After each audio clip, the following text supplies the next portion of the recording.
we begin with the semi-smackdown on a China crackdown. Chip stocks getting rocked as the U.S. takes new aim at Chinese tech giant Huawei. Ylan Moy is live for us in Washington with more on this major developing story. Ylan.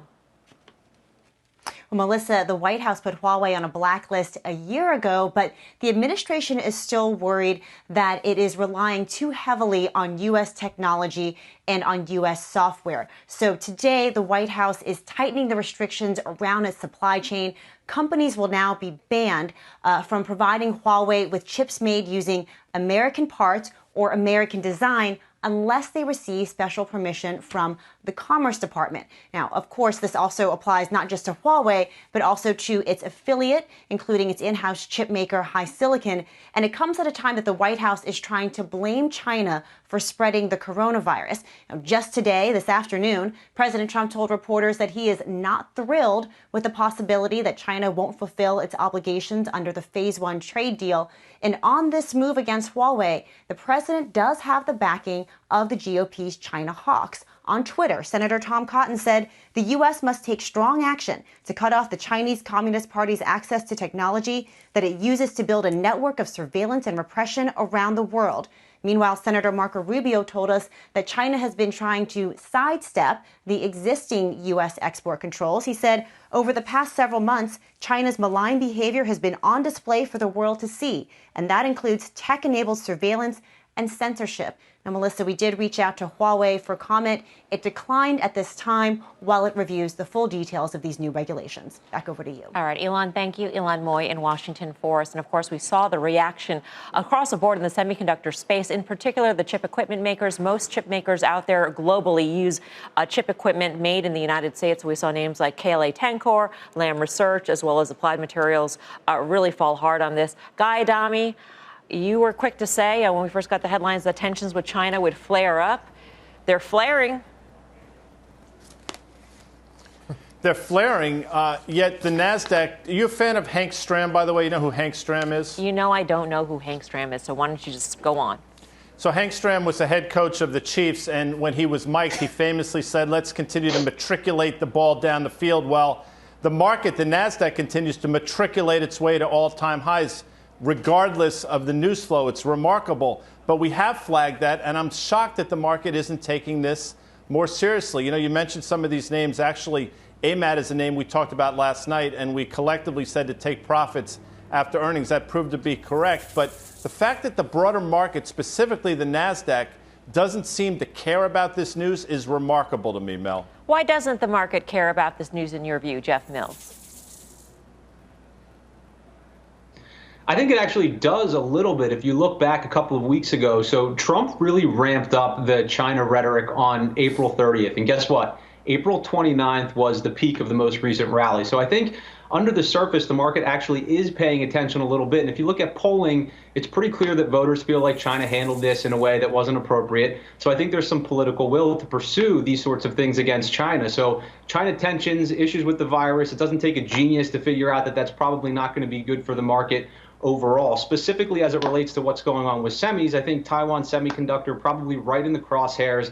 10% of their revenue is sourced from Huawei directly. If you're looking at some of the companies within the U.S., some of those suppliers, I would look at KLA. I don't know the company intimately, but I think it's worth taking a look at. You know, it was down 5% today, but it was up 8% yesterday, still trading below 17 times forward earnings. And if you just look at the chart, and this is why I think it's interesting, it seems to have found support at an upward sloping 200-day moving average. But I agree with Guy. A lot of people have crowded into technology for its perceived level of safety. Valuations are up. The XLK sources 15% of its revenue from China. Companies like Apple, 20%, Microsoft, 10%. So I think it's an area of risk that's worth paying attention to. Tim? Well, we this week got to levels of relative, overbought, if we will, on both the NASDAQ and even on the semiconductors. So none of this should be a surprise. It comes at a time when maybe you could have cooled it off. There's a real challenge for this administration to be caught between, I think, a very politically popular view on China and one that probably globally also has support. And the reality that if we go toe-to-toe here with further engaging on this dynamic Huawei, which we have seen before, and it hasn't gone real well in terms of sentiment, but obviously then stepping up trade war rhetoric. Again, it's an administration that also recognizes how important the market is to its staying in power. So you have a case here where I do think you've got a real headline-grabbing moment where I think China will continue to be the dominant theme. And I give a lot of respect for throwing caution to the wind in terms of the market. Now, to the market, this may be that opportunity where the underperformance of value relative to growth has an opportunity. And you have kind of seen some of that in the last couple of days. Obviously, retail sales this morning, not a great number, but maybe better than expected. You saw retail outperform today. You've seen some of the miners and some of the, again, some of the more industrial-based stocks outperforming a bit. This may be this ebb and flow, which also we've seen over the last couple of years. But agree with the other guys. I don't think the market should have loved this news. And over the last couple of days, you've had headwinds, and the market's done a great job. It almost feels, and I know Jeff pointed out the levels and the reaction to the initial flare-up again of trade tensions, but BK, it almost feels like the market is discounting the ability of China to enact retaliatory measures, because if this does ramp, as Tim said, tit for tat, and we resume that sort of, you do this to us, we'll do this back to you sort of cadence, that market period wasn't a fun one for us.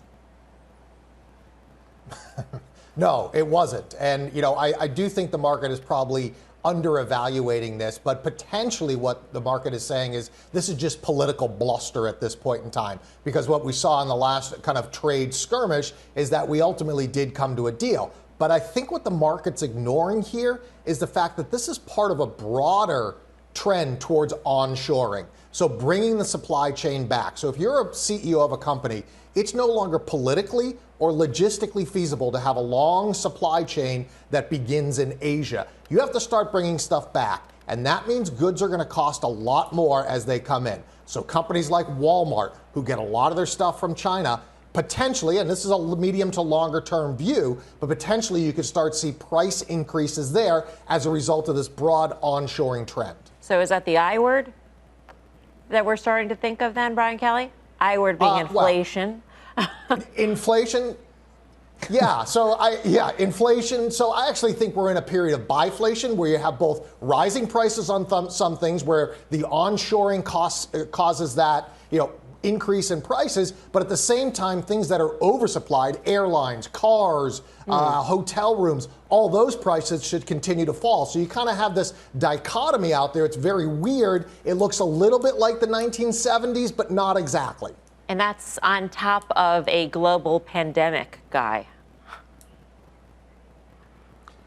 Independence, if you want it, causes inflation. I'm absolutely with BK. On top of that, you have food inflation that nobody seems to want to talk about because they think it's magically going to go away, which it won't. The Fed won't acknowledge it. We have inflation in all the wrong places.